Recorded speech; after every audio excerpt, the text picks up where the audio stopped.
ন্যায়সঙ্গত উত্তর দেবেন যদি আপনি সঠিক মানুষ হন। আর বাকি সবাইদের তাহলে না, আপনি ছেড়ে দিয়েছেন? তো কেন আপনার পর্দাদাকে ছেড়ে দিলেন? কেন আপনি পর্দাদার সাথে বেয়াদবি করলেন?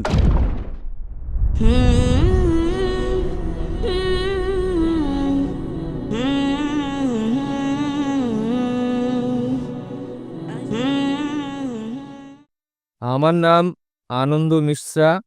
আমি এখানে আপনাদের বিগত আলোচনা নিয়ে এসেছি, যেখানে আপনি ভবিষ্যৎ পুরাণের রেফারেন্স দিয়ে মুহাম্মদ এবং কলির অবতারকে এক করেছেন। তাহলে এখন আপনি কি বিষ্ণুর অন্যান্য অবতারদের ছেড়ে শুধু এই কন্টেস্টকে ইসলামকে প্রমাণ করার জন্য রাখবেন? ব্যাস, এখন এটুকুর উত্তরই দিবেন। ভাই, আপনার প্রশ্ন আমার আগের লেকচার শুনেছেন, তাতে আমি প্রমাণ করেছি যে ভবিষ্য পুরাণের মাধ্যমে মোহাম্মদ সাল্লাল্লাহু আলাইহি সাল্লাম, এবং জিজ্ঞেস করলেন যে বিষ্ণুর বাকি অবতারদের ছেড়ে আপনি তাকে কেন ধরলেন। প্রথমে আমি একটু পরিবর্তন করতে চাই আপনার প্রশ্নে, যে আমি শুধু ভবিষ্য পুরাণের দ্বারাই প্রমাণ করি নাই, আমি যজুর্বেদের দ্বারাও প্রমাণ করেছি এবং বেদের দ্বারাও প্রমাণ করেছি, পুরাণের দ্বারাও প্রমাণ করেছি, ভবিষ্য পুরাণ যজুর্বেদের হিসেবে প্রমাণ করেছি, ঋগ্বেদের হিসেবেও প্রমাণ করেছি এবং কল্কি পুরাণের হিসেবেও। কিন্তু কেন? যেভাবে কোরআন মাজিদে অনেক পয়গম্বরদের নাম রয়েছে, আমরা তাদের প্রতি ঈমান রাখি, কিন্তু শেষ পয়গম্বরকে মানি, মুহাম্মদ সাল্লাল্লাহু আলাইহি সাল্লাম। এখন আমি আপনাকে জিজ্ঞেস করবো যে অনেক নমুনা আছে। ধরেন একটা কোনো জিনিস, গাড়ি বা কোনো DVD player, model 1, model 2, model 3, আপনি কি লেটেস্ট মডেলটা নেবেন নাকি 20 বছর আগে যেটা ছিল সেটা চাইবেন? এবং আমরা আমাদের পর্দাদাকে ছেড়ে দিব আধুনিকতায় নিজেকে জানা? আমাদের পরদাদা বলতেন যে পৃথিবীর চ্যাপ্টা, আপনি মানেন? আমাদের পরদাদা জানতেন যে চাঁদের আলো তার নিজস্ব আলো, আপনি কি মানেন এটা? আপনি মানেন কি না? কিন্তু যে ইনফরমেশন আসে, আমি আপনাকে জিজ্ঞেস করি যে পরদাদা মানতেন চাঁদের আলো তার নিজস্ব আলো, পরদাদা মানতেন পৃথিবীর চ্যাপ্টা গোল নয়, আপনি মানেন আজ? একদম ঠিক, একদম আপনি ঠিক। মানেন কি না, হ্যাঁ কি না উত্তর দেবেন। হ্যাঁ, মানি। তো কেন আপনার পর্দাদাকে ছেড়ে দিলেন? কেন আপনি পর্দাদার সাথে বেয়াদবি করলেন? কিন্তু ভাই, বেয়াদবি বলে না, একে বলে যে নিজের জ্ঞান অনুসারে আমরা মানি। ওই সময় যে আমাদের পর্দাদার জ্ঞান ছিল সে অনুযায়ী ঠিক ছিল। এখন বিজ্ঞান উন্নতি করছে, এই উন্নতি করায় যা আধুনিক তা নেবেন। আমি আপনাকে গাড়ি বেচবো মারুতি, মারুতি গাড়ি বেচবো, 20 বছর আগেরটা তত দাম দেবেন আপনি? বর্তমানে মারুতির জন্য 3 লাখ টাকা দিতে হয়, আপনি কি দেবেন? বলবেন আরে ভাই আমাকে বেকুব বানাচ্ছেন। ওই সময় আপনি 4 লাখ 3 লাখ নিয়ে থাকবেন। মারুতি যা 1980-তে বানিয়েছিল, 1980-র মডেল ছিল সেটা, এটা আপনার জ্ঞান।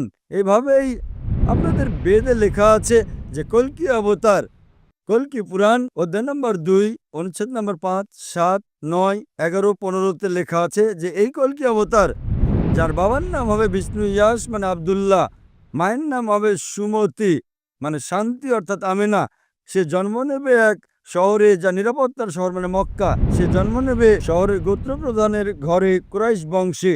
সে যখন জন্ম নেবে সে হিজরত করবে উত্তর দিকে। মুহাম্মদ সাল্লাল্লাহু আলাইহি ওয়াসাল্লাম হিজরত করেছেন মক্কা থেকে মদিনা এবং আবার ফিরেও এসেছেন। কত বিষয় লেখা আছে, 4 জন সহযোগী থাকবেন, কত বিষয়।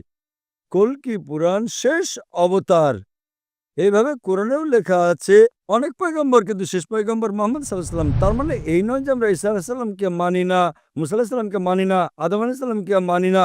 আমরা বলি তারা পয়গম্বর ছিলেন, কিন্তু আজ আমাদের অনুসরণ করতে হবে সেই শিক্ষা যা শেষ পয়গম্বর মুহাম্মদ সাল্লাল্লাহু আলাইহি ওয়াসাল্লাম দিয়েছেন। বাকি অবতার ঠিক আছে দ্বিতীয় পর্যায়ে, আমাদের মানতে হবে সেই অবতারের শিক্ষায় যিনি শেষ অবতার, যিনি কল্কি অবতার। এভাবেই কোরআন মজিদে লেখা আছে যে শেষ পয়গম্বর মুহাম্মদ সাল্লাল্লাহু আলাইহি সাল্লাম, ওইভাবেই বাইবেলেও লেখা আছে গসপেল অফ জন অধ্যায় নম্বর 16, অনুচ্ছেদ 12 থেকে 14। ঈসা আলাইহিস সালাম বলেন, তোমাদেরকে আমার অনেক কিছু বলার আছে কিন্তু এখন সহ্য করতে পারবে না। তিনি যখন সত্যের রাস্তায় আসবেন তিনি তোমাদের সত্যের পথে নিয়ে যাবেন। তিনি নিজের থেকে কিছু বলবেন না, যা শুনবেন তাই বলবেন। এটা বলেন মুহাম্মদ সাল্লাল্লাহু আলাইহি সাল্লাম সম্পর্কে। তো আমি বলি আমি যা প্রমাণ করেছি শেষ কল্কি অবতার। আর বাকি সবাইদের তাহলে আপনি না, ছেড়ে বাকি দিয়েছেন? আপনি ভবিষ্য পুরাণ শুধু বাকিদের কোথায় বাকিদের ছেড়ে ছেড়ে দিলাম আমি? আমাদের হাদিসে লেখা আছে মুহাম্মদ সাল্লাল্লাহু আলাইহি সাল্লাম বলেন 1,24,000 পয়গম্বর ছিলেন, 1,24,000, কিন্তু মানতে হবে সর্বশেষ জনকে। তা আমরা কখনো বলি না যে বাকি পয়গম্বর ছিলেন না। আপনি আমাকে প্রশ্ন করবেন যে রাম পয়গম্বর ছিলেন কি না, কৃষ্ণ পয়গম্বর ছিলেন কি না, আমি বলবো আমি জানি না, কেননা তাদের নাম কোরআন মজিদে নেই এবং হাদিসেও নেই। হতে পারে ছিলেন, হতে পারে ছিলেন না। কিছু লোক বলে যে রাম আলাইসাল্লাম, আমি রাম আলাইসাল্লাম বলতে পারবো না, কিন্তু আমি বলি তারা ছিলেন অথবা না। কত পয়গম্বর এসেছেন আগে, তারা শুধু নিজেদের সম্প্রদায়ের জন্য এসেছেন এবং সেই নির্দিষ্ট সময়ের জন্য। আমাদের মানতে হবে শেষ পয়গম্বরকে। সে আপনি হিন্দুস্তানে থাকেন বা আমেরিকায় থাকেন, আপনি ইংল্যান্ডে থাকেন, আমাদের মানতে হবে শেষ পয়গম্বর মোহাম্মদ সাল্লাল্লাহু আলাইহি ওয়াসাল্লামকে এবং শেষ বার্তা কোরআনকে। তারা ছিলেন কি ছিলেন না সেটা আমার জীবনে কোনো প্রভাবই নেই। আমি তাদের গালিও দিয়ে ফেলতে পারি, হতে পারে ছিলেন, আমি জানি না। আপনি আমাকে প্রশ্ন করতে পারেন ওই মারুতি যা 1980 সালের মডেল ছিল আপনি সন্ধান করছেন। আরে কেন সন্ধান করব? আমি তো আধুনিক মডেলকে সন্ধান করবো 2011, যেহেতু আমি সেটা কিনবো। 1980-তে যা মারুতি ছিল সেটা কেন খুঁজে সময় নষ্ট করব? কিন্তু মারুতি তো ছিল না। আরে মারুতি তো ছিলই 1980-তে, আমি কেন সময় নষ্ট করব? আমাকে তো 2011 মডেল কিনতে হবে, তাই না? আপনি করবেন কি সন্ধান? আপনাকে যদি বর্তমানের মারুতি কিনতে হয় 2011, তো কি 1980 মডেল খুঁজবেন? আপনি সত্য উত্তর দেবেন, ন্যায়সঙ্গত উত্তর দেবেন, যদি আপনি সঠিক মানুষ হন। করবেন কি না? হ্যাঁ কি না? এখন যা জানানো হবে আমি তার আপনাকে উপর জিজ্ঞেস করছি করবেন কি না। যদি আপনাকে 2011 মডেল কিনতে হয়, আপনি সন্ধান করবেন 1980 মডেল সম্পর্কে। হ্যাঁ, একদম না, একদম না। একেবারেই না। ভেরি গুড, আমি আপনাকে ধন্যবাদ জানাই, আপনি সত্য উত্তর দিয়েছেন। তো এইভাবেই, সে ভালো না মন্দ আমার জানা নেই, আমাদের অনুসরণ করতে হবে শেষ পয়গম্বর এবং আপনারও করা উচিত, সে আপনি মানেন কি না মানেন।